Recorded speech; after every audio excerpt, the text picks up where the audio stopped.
रात्रंदिन एक लक्ष एक ध्यास ज्याचा, देश हाच धर्म प्राण आणि श्वास ज्याचा। रात्रंदिन एक लक्ष एक ध्यास ज्याचा, देश हाच धर्म खुर्च्यावरती या पटकन। श्वास ज्याचा। उपस्थित संपूर्ण नेते मंडळीचं स्वागत करतो आणि छत्रपती शिवाजी महाराजांचे खरे वंशज गनिमी काव्याचा पुरेपूर वापर करून विरोधकांच्या टीकेला उत्तर देण्यापेक्षा सर्जिकल स्ट्राईक करणारे नेतृत्व, कर्तृत्व, दातृत्व आणि वक्तृत्वाचे धनी आणि महाराष्ट्रातील आमच्या संपूर्ण 8 कोटी लाडक्या बहिणींचे लाडके देवाभाऊ यांचं या ठिकाणी स्वागत करतो। आणि देवेंद्रजींच्या स्वागताकरता मी बोलावतोय मांडळ नगरीच्या प्रथम नागरिक सरपंच सोनूताई निरगुळकर, त्यांच्यासोबत जिल्हा परिषद सदस्य प्रमिलाताई दंडारेजी, सभापती अश्विनी शिवणकरजी, साखरवाडेताई आणि मनीषाताई, या सगळ्यांना विनंती आहे की साहेबांचा त्यांनी शाल श्रीफळ देऊन सत्कार करावा। बोलो भारत माता की, छत्रपती शिवाजी महाराज की, डॉक्टर बाबासाहेब आंबेडकर की।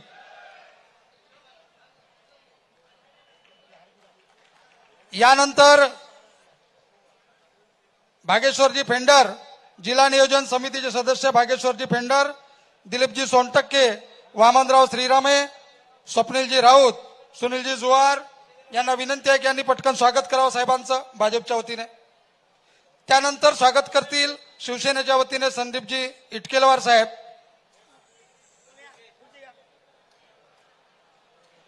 बोलो भारत माता की, भारत माता की, जय श्री राम। भारतीय जनता पक्षाचा। यानंतर संदीपजी इटकेलवार शिवसेनेच्या वतीने स्वागत करतील साहेबांचं, अशी मी त्यांना विनंती करतो। शिवसेना व राष्ट्रवादीचे सगळे लोक मिळून स्वागत करतील।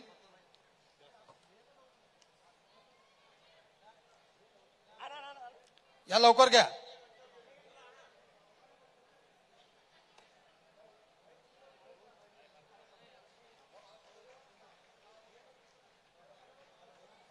यानंतर या सत्कारानंतर लगेच अतिशय आपल्याकरता आनंदाची गोष्ट आहे की राष्ट्रवादीच्या जिल्हा परिषद सदस्य सन्माननीय मनीषाताई भागेश्वरजी फेंडर या साहेबांच्या हस्ते पक्षप्रवेश करणार आहे।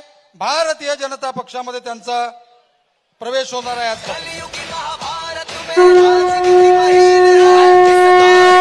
मनीषाताई आपण पटकन स्टेजवरती यावं अशी आपणास विनंती। मनीषाताई फेंडर, जिल्हा परिषद सदस्य मनीषाताई भागेश्वरजी फेंडर यांचं साहेबांच्या हस्ते भारतीय जनता पक्षामध्ये आमच्या परिवारामध्ये त्यांचं स्वागत आहे आणि त्यांचा पक्षप्रवेश होतो आहे। आमच्याकरता अतिशय आनंदाची बाब आहे पक्षाकरता। बोलो भारत माता की। यानंतर हो हे पटकन हार बाजूला घ्या। यानंतर ज्यांच्या प्रचाराकरता साहेब आलेले आहेत तसे आपले उमेदवार सन्माननीय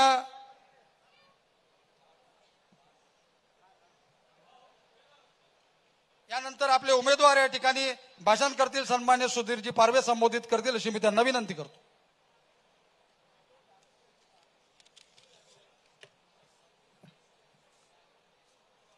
20 तारखेला होऊ घातलेल्या उमरेड विधानसभा क्षेत्राच्या निवडणुकीच्या अनुषंगाने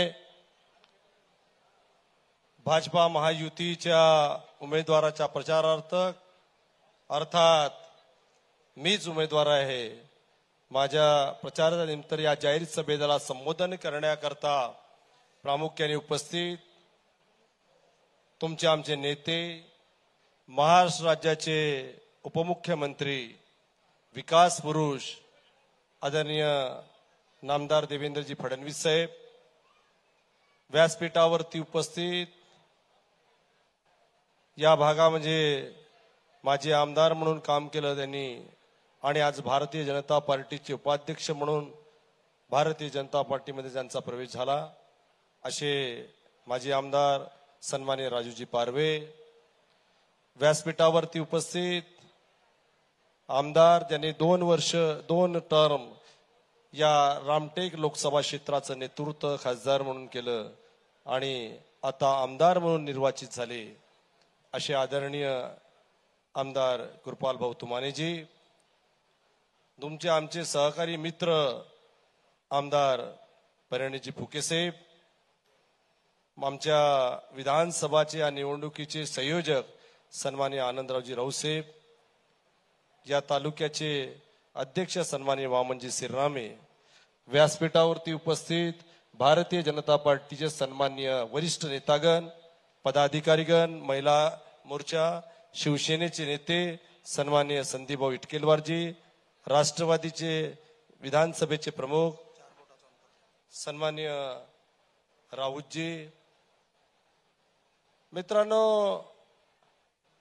आज जी सभा या ठिकाणी होऊन घातलेली आहे ही 20 तारखेच्या या महाराष्ट्राच्या इतिहासामध्ये अत्यंत महत्वपूर्ण अशी ही सभा होते आहे आणि निवडणूक पण अत्यंत महत्वपूर्ण घडीवरती होते आहे। याचं कारण आहे की देशामध्ये आदरणीय नरेंद्र मोदी साहेबांच्या नेतृत्वामध्ये, आदरणीय देवेंद्र फडणवीस साहेबांच्या नेतृत्वामध्ये या ठिकाणी महाराष्ट्र हा बदलतो आहे आणि बदललेल्या परिस्थितीमध्ये आपला उमरेड विधानसभा क्षेत्र पण हा बदलतो आहे।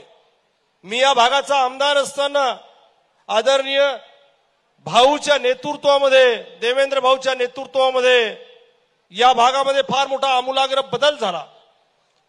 आता नुकतीच रिसेंट या निवडणुकीच्या आधी एक सिंचनाची फार मोठी योजना भाऊच्या नेतृत्वात राज्याचे उपमुख्यमंत्री असल्यानंतर इरिगेशनचा विभाग त्यांच्याकडे आहे। त्या इरिगेशन विभागाच्या माध्यमातून भाऊ आपण चिचघाट उपसा सिंचन योजना जी 55 कोटीची होती 247 कोटीला सुधारित मान्यता देत या निवडणुकीनंतर ताबडतोब टेंडर करून या कुही तालुक्यामध्ये एका जिल्हा परिषद सर्कलमध्ये 5400 हेक्टर जमीन सिंचनाखाली आणण्याचं एक महंत कार्य शेतकऱ्याच्या जीवनामध्ये आमूलाग्र बदल घडवण्याकरता भाऊ विकास पुरुष आपल्या या व्यासपीठावरती आलेले आहे, त्यांनी ती मंजूर करून दिलेली आहे। मित्रांनो, अजून या तालुक्याचं चित्र बदललं पाहिजे। आंबोऱ्याचं तीर्थक्षेत्र आहे।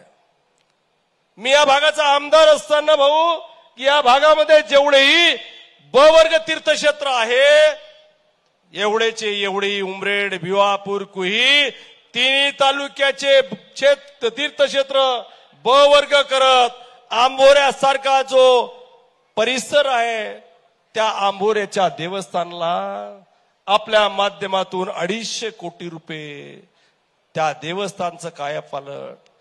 दुसरीकडे जलपर्यटन 5 नद्याच्या संगमावरती असलेल्या या कुई तालुक्यामध्ये सगळ्यांचं आराध्य दैवत तीर्थक्षेत्र आंबोरा देवस्थान, त्या ठिकाणी मराठीचा आद्य ग्रंथ विवेक सिंधू नावाचा ग्रंथ ज्या भागामध्ये लिहिल्या गेला ते पवित्र ठिकाणे कुही तालुक्याचं आंबोरा ठिकाण, त्याला जलपर्यटनाकरता भाऊनी 101 करोड रुपये त्या ठिकाणी परिणयजी आहेत फुके साहेब, त्यांचाही जबरदस्त पाठपुरावा आणि त्याच्या आधारावरती 2 जिल्ह्याला जोडणारा जो पूल आहे, आदरणीय नितीनजी गडकरी साहेबांचं नाव मला घ्यावं लागेल की आपल्या सेंटर रोड फंडातून सीआरएफच्या माध्यमातून 2 जिल्ह्याला जोडणारा, भंडारा आणि नागपूर जिल्ह्याला जोडणारा जो पूल आहे, महाराष्ट्रात अजूनही तशा प्रकारचा पूल नाही।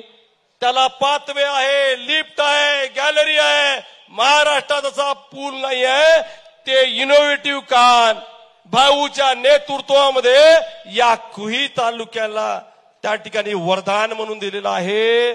अख्खा महाराष्ट्र या पुलाला पाहायला येतो। एक सेल्फी पॉइंट मोठ्या प्रमाणात आहे, परंतु दोन्ही जिल्ह्याला जोडणारा मार्ग आहे। आगामी काळामध्ये मी या ठिकाणी देवेंद्र भाऊला विनंती करेल की हा रस्ता 2 जिल्ह्याला जोडणारा झालेला आहे. एका बाजूने ट्रॅफिक एवढी वाढलेली आहे, प्रचंड मोठ्या प्रमाणात वाढलेली आहे. त्याला अजून प्यारालाल भाऊ तसाच पूल त्या ठिकाणी बनवण्याची खऱ्या अर्थाने गरज आहे. हा नॅशनल हायवेला त्या ठिकाणी जोडणारा रस्ता होतो आहे. म्हणून एक चांगलं काम, अंत काम आपल्या माध्यमातून या तालुक्यात झालं. आज परिस्थिती बदलते. या भागाची इकॉनॉमी वाढवण्याकरता पर्यटनाच्या माध्यमातून हा कुई तालुका पुढे येतोय. मला खऱ्या अर्थाने सांगताना गर्व होतो की भाऊच्या नेतृत्वामध्ये प्रशासनामध्ये काम करण्याची संधी मिळाली. या मतदारसंघामध्ये भाऊ आपण पालकमंत्री असल्यामुळं माझ्यासारख्या एका सामान्य कार्यकर्त्याला लाडल्या बहिणीचा आपण अध्यक्ष बनवलं. उमरेड भिवापूर कुई तालुक्याच्या 77,500 केसेस मंजूर करत माझ्या लाडक्या बहिणीच्या एका बहिणीच्या खात्यामध्ये तिचे पैसे या निवडणुकीच्या आधी गेले पाहिजे.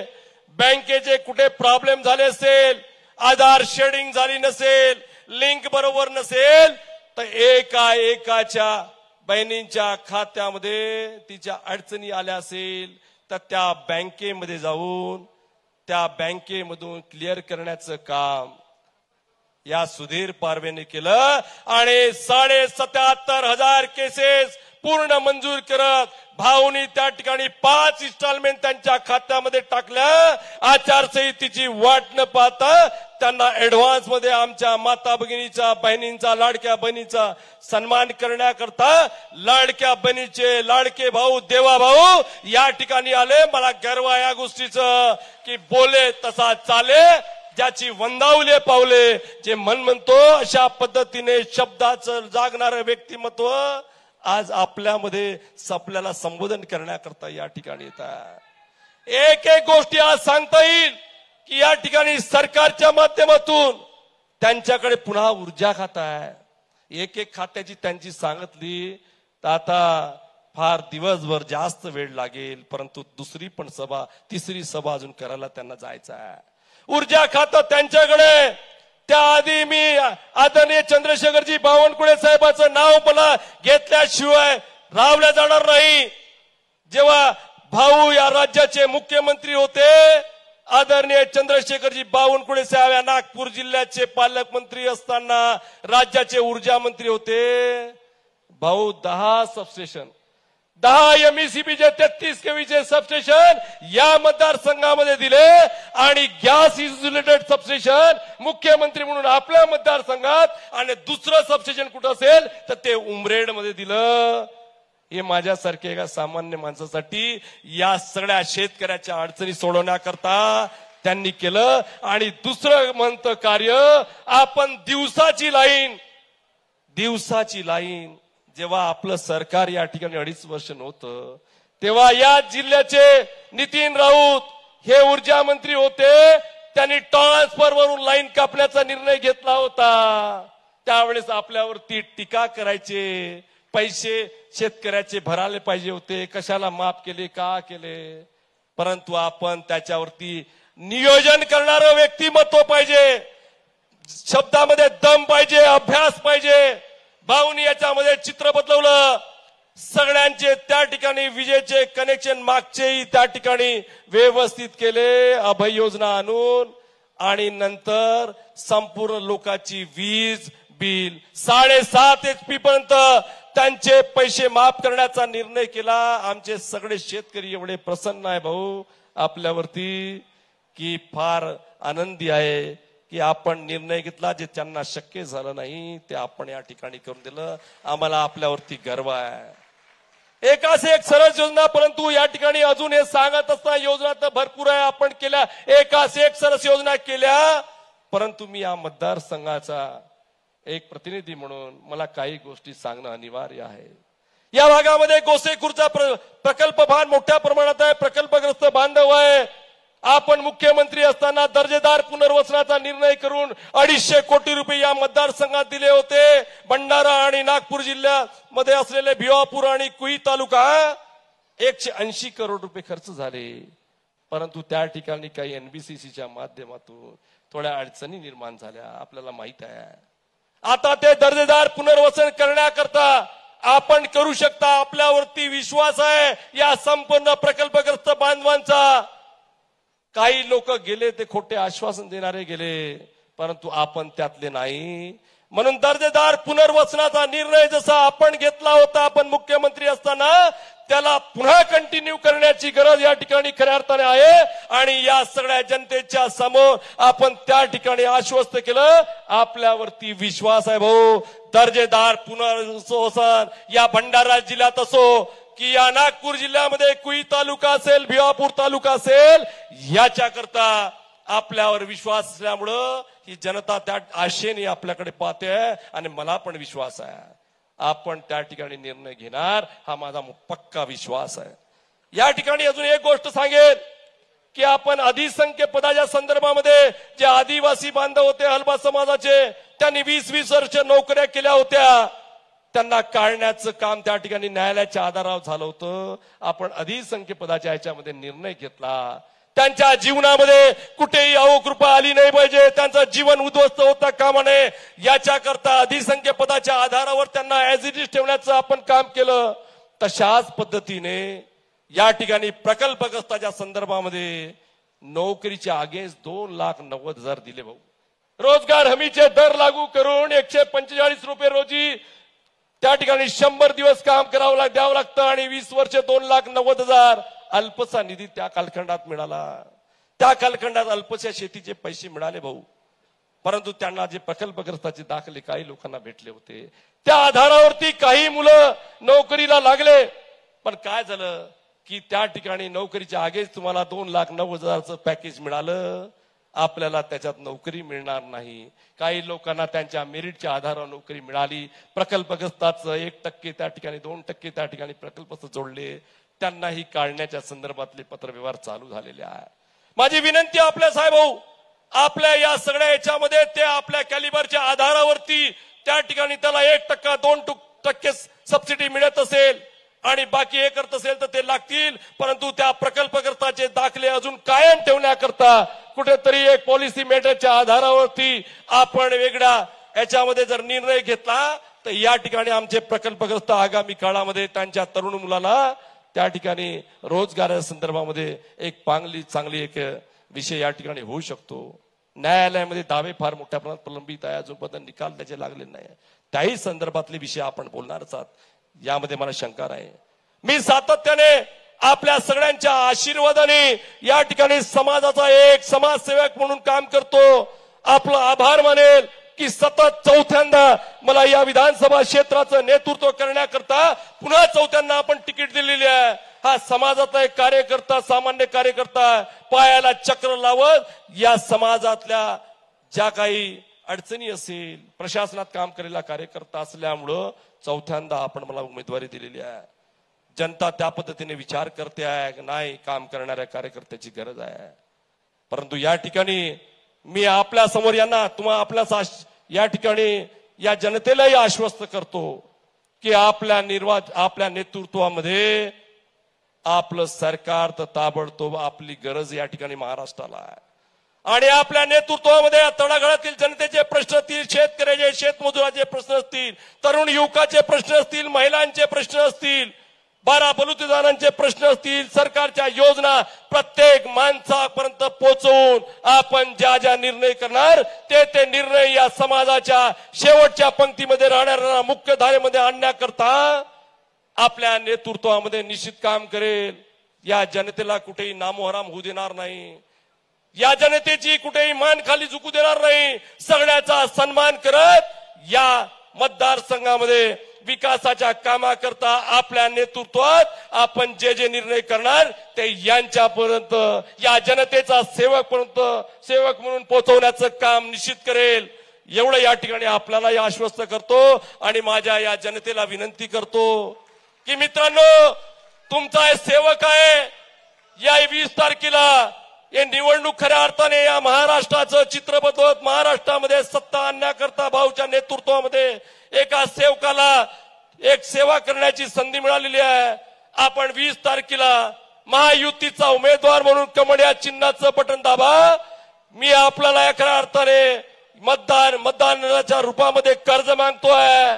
या कर्जाची परतफेड समाजातल्या विविध घटकाच्या लोकांना प्रत्येक गावाचं मास्टर प्लॅन तयार करत प्रत्येक गोष्टी गावापर्यंत कशा पोहोचता येईल त्या पोहोचवता येईल याच्याकरता प्रामाणिकपणे काम करेल. आपण 20 तारखेला कमळ या चिन्हाची बटन दाबून मला भरभरून आपण आशीर्वाद द्यावं. कमळ या चिन्हाची बटन आपण दाबली तर या महाराष्ट्रामध्ये भाऊच्या नेतृत्वामध्ये आमूलाग्र बदल होईल आणि आपली सेवा करण्याची संधी या सामान्य कार्यकर्त्याला मिळेल एवढं या ठिकाणी सांगतो.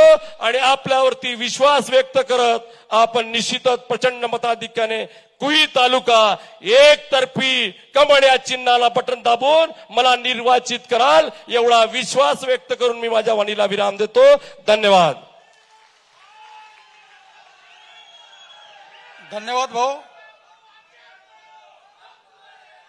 महाराष्ट्रातील संपूर्ण जनता ज्या देवेंद्रामध्ये उद्याचे नरेंद्र बघतात, ज्यांनी नगरसेवकापासून तर मुख्यमंत्र्यापर्यंत यशस्वी राजकीय प्रवास करून सध्या उपमुख्यमंत्री म्हणून धडाडीचं काम सुरू आहे, असे लाडक्या बहिणींचे कोटी कोटी बहिणींचे सन्माननीय आमच्या नागपूरचे वैभव देवाभाऊ यांना अशी विनंती आहे की त्यांनी सभेला संबोधित करावं.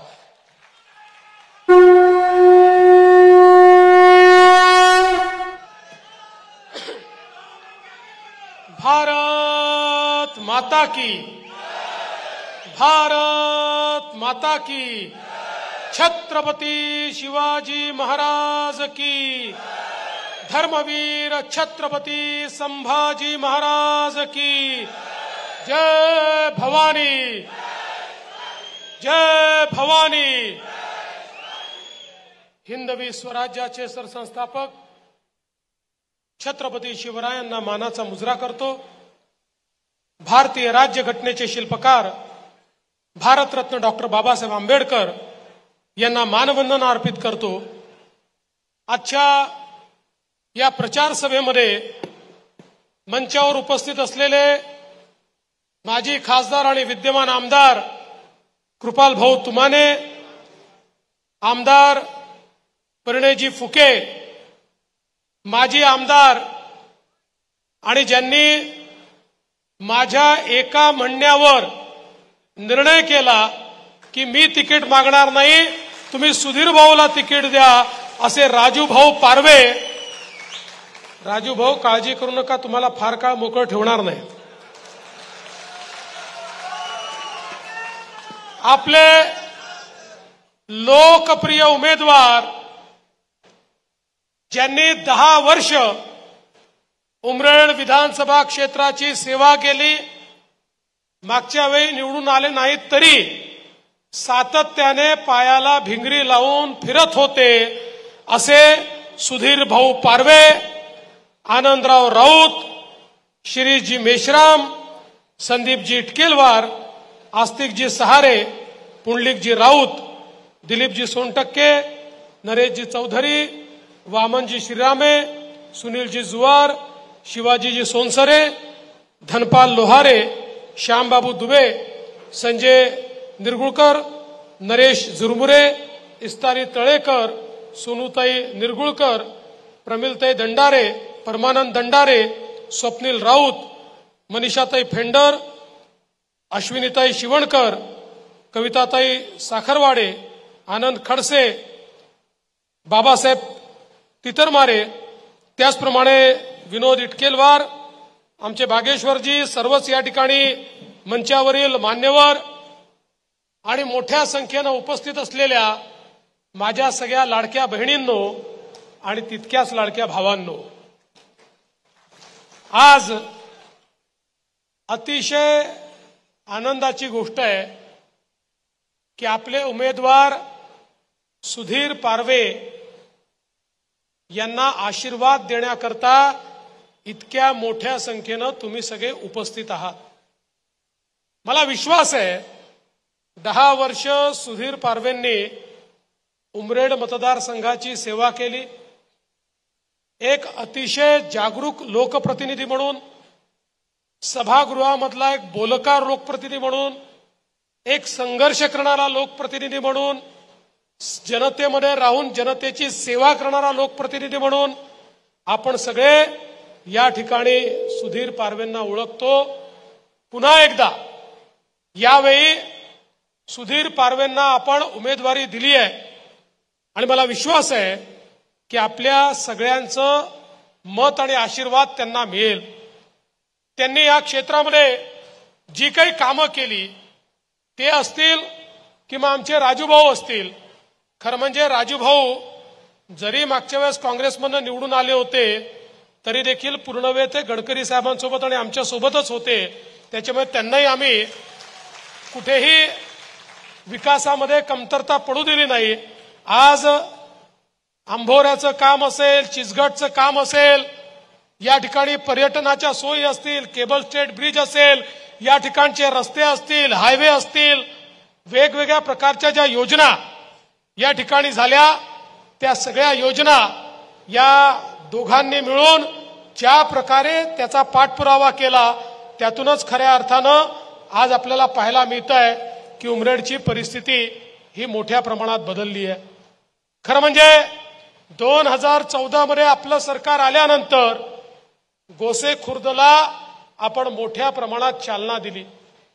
गोसेखुर्द धरणाचं काम हे वेगानं पूर्ण करण्याच्या दृष्टीनं हजारो कोटी रुपये या ठिकाणी राज्य सरकारच्या माध्यमातून आणि केंद्र सरकारच्या माध्यमातून आपण दिलं आणि हे कामं होत असताना 100 किलोमीटरपर्यंत गोसीखुर्दचं पाणी गेलं. पण त्याच वेळी आमचे प्रकल्पग्रस्त माझ्याकडे आले, सुधीर भाऊ घेऊन आले आणि त्यांनी सांगितलं बघा किती अन्याय झालाय, किती वाईट पुनर्वसन झालाय. मी नियमाच्या बाहेर जाऊन निर्णय केला आणि दर्जेदार पुनर्वसनाकरता 250 कोटी रुपये त्या ठिकाणी मंजूर केले. त्यातले जवळपास 180 खर्च झाले. दुर्दैवाने सरकार गेल्यानंतर मध्यंतरीच्या 2.5 वर्षात ही सगळी कामं ठप्प करण्यात आली. त्या ठिकाणी जे आमचं त्या काळचं सरकार होतं त्या सरकारला कामं थांबवण्यामध्ये जास्त इंटरेस्ट होता, कामं करण्यामध्ये इंटरेस्ट नव्हता. पण आता चिंता करू नका, आपलं सरकार आहे. तुम्ही ज्या मागण्या या ठिकाणी केलेल्या आहेत मग त्या ठिकाणी विशेषतः धरणग्रस्त प्रमाणपत्र पूर्ववत देण्याच्या संदर्भातली जी मागणी आहे, आचारसंहिता संपून पुन्हा आपलं सरकार आलं, ही मागणी मी मान्य करणार म्हणजे करणार. आणि त्यासोबत वाढीव कुटुंबांना त्या ठिकाणी जो काही मोबदला मिळायला पाहिजे होता तो अनेक कुटुंबांना मिळालेला नाही, तो देखील आपण देऊ. अरे मी तर तुम्हाला सांगतो या विदर्भामध्ये 2009 साली ज्या लोकांच्या जमिनी थेट खरेदीने 1 लाख रुपयांनी केवळ काँग्रेसच्या सरकारने घेतल्या होत्या त्यांच्या बाबतीत कोर्टानेही सांगितलं यांना मदत करता येणार नाही. मी सांगितलं नियम हे जनतेकरता असतात, पण जनता जर त्या ठिकाणी नियमाने दुखी होत असेल तर नियम बदलले पाहिजे. नियमाच्या बाहेर जाऊन या विदर्भ प्रकल्पग्रस्तांकरता 2 लाख रुपयाचं नवीन पॅकेज हे मी या ठिकाणी दिलं. त्यामुळे गोसीखुर्द प्रकल्पग्रस्तांना देवाभाऊचा शब्द आहे, तुमचं पुनर्वसन योग्य प्रकारे करून तुमच्या या ज्या काही प्रॉब्लेम्स आहेत हे पूर्णपणे दूर करण्याचं काम आपण निश्चितपणे करू. मगाशी उल्लेख झाला चिचघाट सारखी योजना 247 कोटी रुपये आपण दिले. तालुक्याचं पूर्ण चित्र या एका योजनेने बदलू शकतं अशा प्रकारची ही योजना. आणि त्यासोबत राजूभाऊ मोठी MIDC आपण या भागामध्ये आता करतोय. 1000 त्या ठिकाणी एकरची MIDC होते. नुसती MIDC करून आम्ही थांबणारे नाही आहोत. गडकरी साहेब आणि देवेंद्र फडणवीस नुसत्या MIDC करत नाही, MIDC मध्ये उद्योग आणणारे आम्ही लोक आहोत. उद्योग आणणारे मी तुम्हाला सांगतो या MIDC मध्ये उद्योग यायला लागले आहेत, आम्ही ते आणणार आहोत. या मतदारसंघाच्या आमचे जे तरुण आहेत या तरुणाईच्या हाताला काम देण्याचा आमचा सगळ्यांचा प्रयत्न आहे. खरं म्हणजे अंभोऱ्याच्या माध्यमातून जागतिक दर्जाचं पर्यटन आज आपण या ठिकाणी सुरू करतो आहोत आणि येत्या काळामध्ये आपला इकडचा पट्टा असो की आपल्या भंडारा जिल्ह्याचा टप्पा असो, दोन मिळून इतक्या मोठ्या प्रमाणात या ठिकाणी हे पर्यटनाचं क्षेत्र तयार होणार आहे।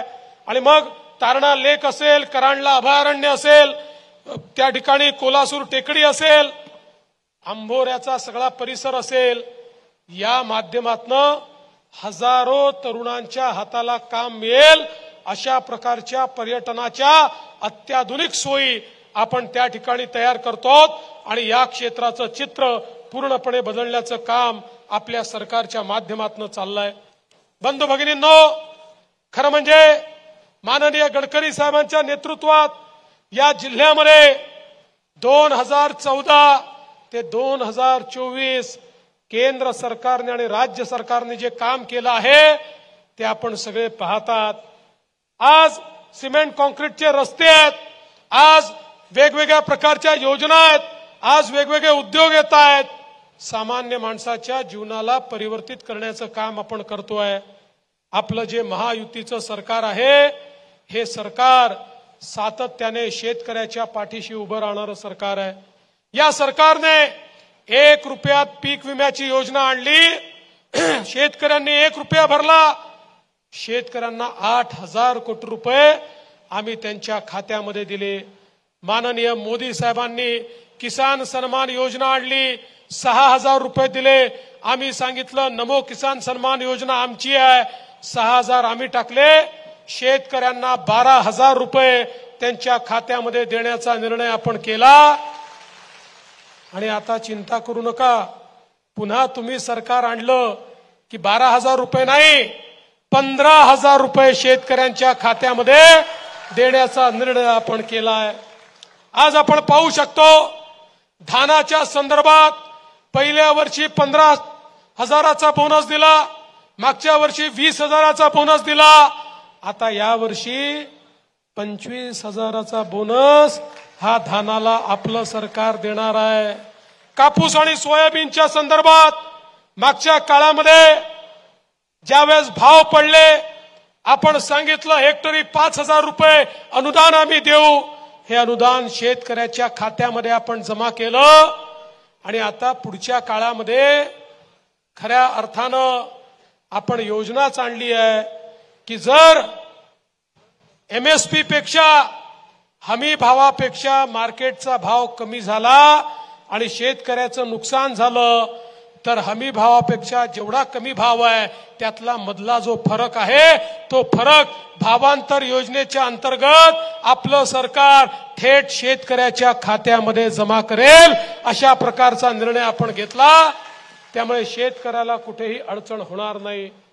आपण दुसरा निर्णय घेतला, शेतकऱ्यांना जे काही आपलं कृषीचं बिल आहे, विजेचा पंप आहे, पंपाचं बिल आहे, हे बिल आपण माफ केलं आहे। आता शेतकऱ्यांना बिल तर येतं पण बिलात वसूल किती करायचे 000 लिहिलेलं असतं आणि मी तुम्हाला सांगतो पुढचे 5 वर्ष शेतकऱ्याकडनं विजेचं बिल घेतलं जाणार नाही। 5 वर्ष याकरता म्हणतो, त्यानंतर तुम्ही पुन्हा निवडून दिलं तर पुन्हा 5 वर्ष करू, पण आता तरी 5 वर्षाची गॅरंटी तुम्हाला देतो। आणि त्यासोबत दुसरी योजना आणली आहे, मागेल त्याला सौर पंपाची योजना।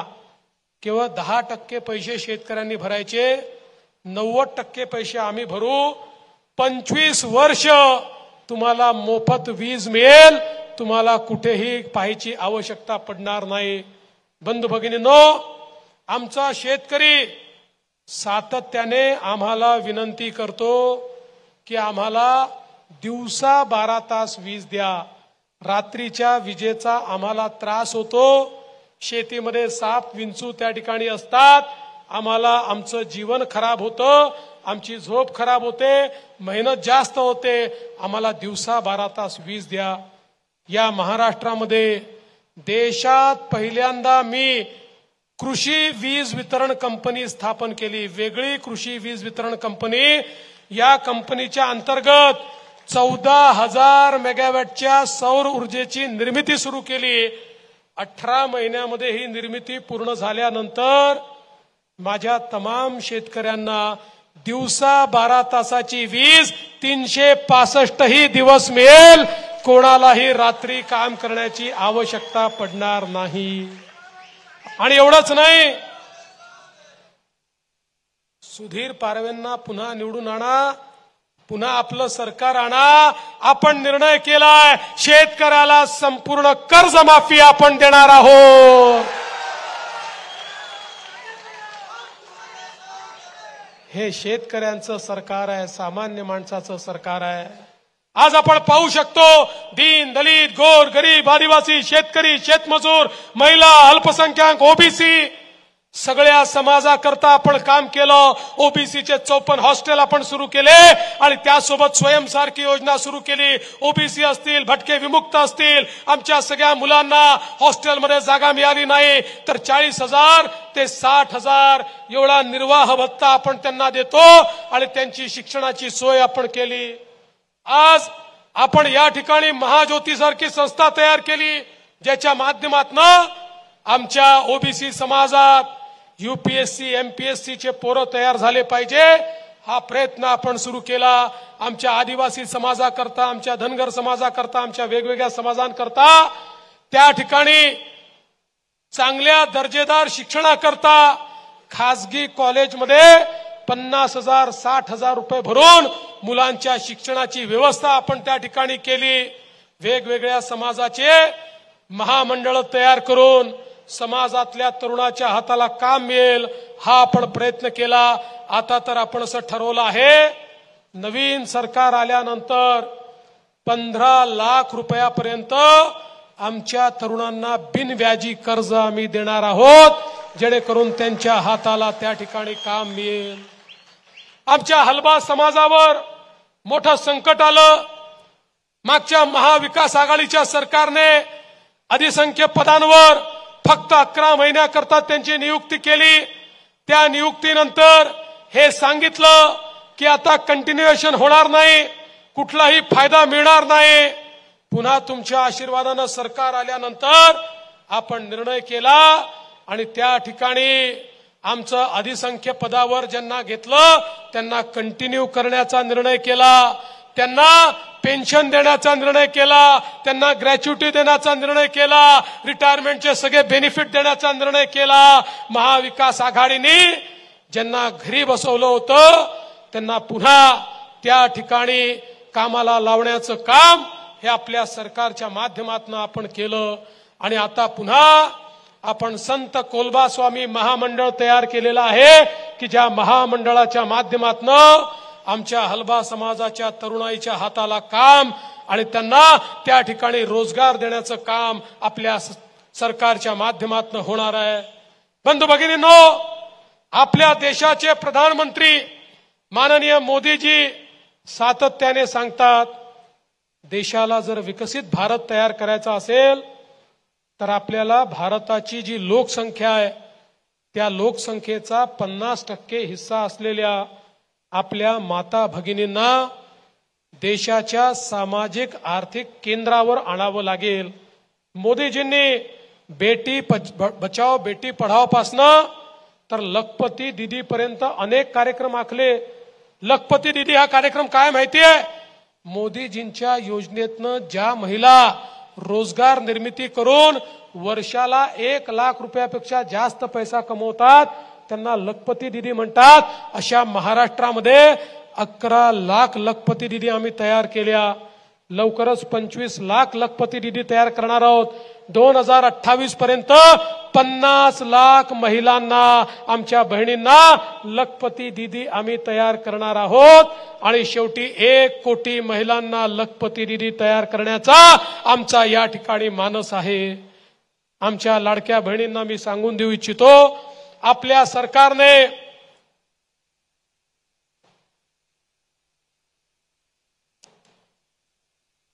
माननीय मुख्यमंत्री एकनाथराव शिंदेजींच्या नेतृत्वात अनेक महिला केंद्रित निर्णय केले. लेक लाडकी सारखी योजना आपण आणली. घरामध्ये मुलगी जन्माला आली तर मुलीच्या जन्माचं स्वागतच झालं पाहिजे.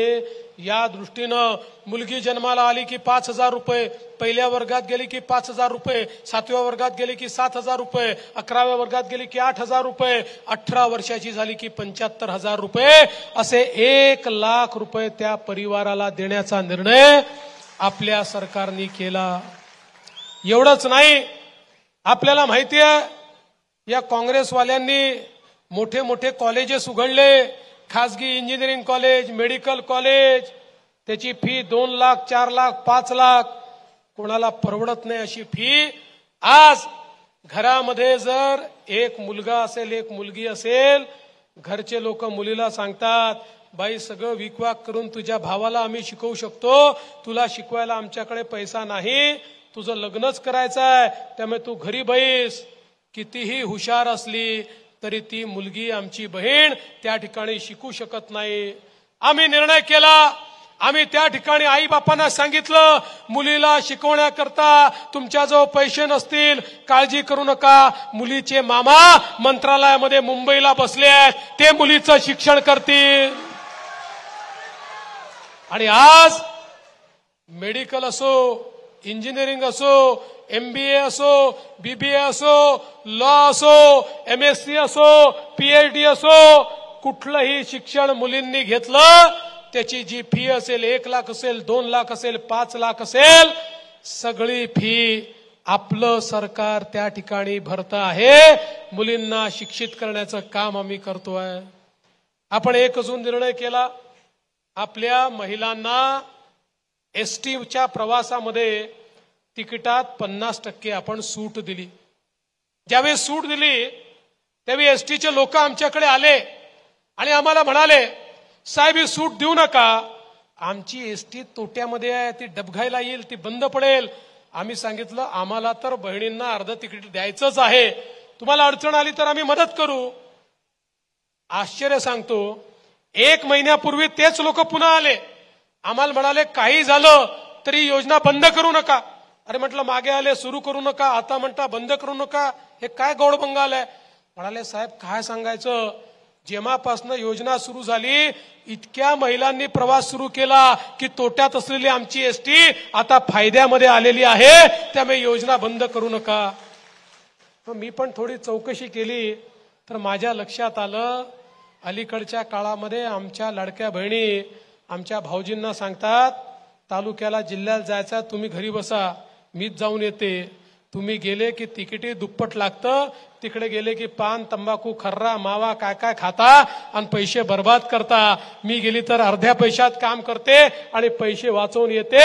आमच्या लाडक्या बहिणीच आज या ठिकाणी STने प्रवास करतायत. आणि यासोबत आपण निर्णय केला, आमच्या सगळ्या बहिणींना मुख्यमंत्री माझी लाडकी बहीण योजनेच्या अंतर्गत 1,500 रुपये महिना देण्याचा निर्णय आपण घेतला. निर्णय घेतला तर हे पोपट काँग्रेसचे, उबाठाचे, शरद पवारांचे चिवचिव करत होते, टिवटिव करत होते, हा निर्णय चुकीचा, होणारच नाही, तर जमणारच नाही, पैसा मिळणारच नाही, आता जुमलाय. या नालायकांच्या नाकावर टिचून 2.5 कोटी बहिणींच्या खात्यामध्ये नोव्हेंबर पर्यंतचे सगळे पैसे आपण भरून टाकले. यांचे थोबडे एवढे एवढे झाले. पण बहिणींनो लक्षात घ्या, जसे आम्ही तुमचे सख्खे भाऊ आहोत, काही सावत्र भाऊ देखील फिरतायत. या काँग्रेसच्या सावत्र भावांनी काय केलं माहितीये, या ठिकाणी नाना पटोले आणि सुनील केदार यांचे अधिकृत निवडणूक प्रमुख असलेले अनिल वडपल्लीवार काँग्रेसच्या वतीनं हायकोर्टमध्ये गेले आणि त्या ठिकाणी सांगितलं, ही लाडकी बहीण योजना, ही लेक लाडकी योजना, ही अर्ध्या तिकिटाची योजना, ही मुलींच्या मोफत शिक्षणाची योजना, या सगळ्या योजना म्हणजे पैशाचा चुराडा आहे. या योजना बंद करा. पण तुमचे सख्खे भाऊ त्या ठिकाणी होते. आम्ही कोर्टात बाजू मांडली. कोर्टाने सांगितलं ही योजना सुरूच राहील, ही योजना बंद होणार नाही. आणि आता खुशखबरी ही आहे बहिणींनो, पुन्हा एकदा तुम्ही आमचं सरकार आणलं, 1,500 रुपये नाही 2,100 रुपये तुमच्या खात्यामध्ये त्या ठिकाणी तुम्हाला मिळणार आहेत. आणि म्हणून मी तुम्हाला सांगण्याकरता आलो आहे, आपलं सरकार हे सर्वसामान्यांचं सरकार आहे. आपलं सरकार हे तुमच्या जीवनामध्ये परिवर्तन घडवणारं सरकार आहे. आपलं सरकार हे खऱ्या अर्थानं तुमचं सरकार आहे. आणि म्हणून पुन्हा एकदा या महाराष्ट्रामध्ये महायुतीचं सरकार आणायचं असेल तर सुधीर पारवे यांच्यासारखा एक कार्यक्षम उमेदवार आपण या ठिकाणी दिलेला आहे. सुधीर भाऊ, एक निवेदन देखील मला मिळालेलं आहे, ज्याच्यामध्ये ग्रामपंचायत मांडळला नगरपंचायत करा म्हणतात. करायचंय नक्की? आचारसंहिता संपली की झालं म्हणून समजा. त्यामुळे मी पुन्हा एकदा आपल्या सगळ्यांच्या वतीनं सुधीर पारवे यांच्याकरता आपला आशीर्वाद मागतो आणि आपल्याला आश्वासित करतो, सुधीर पारवेची गॅरंटी हा देवा भाऊ आहे. सुधीर पारवेची गॅरंटी गडकरी साहेब आहे. आम्ही यांच्या पाठीशी उभं राहून या उमरेड क्षेत्राचा संपूर्ण विकास करून दाखवू एवढंच सांगतो आणि माझं बोलणं संपवतो. धन्यवाद. जय हिंद, जय महाराष्ट्र.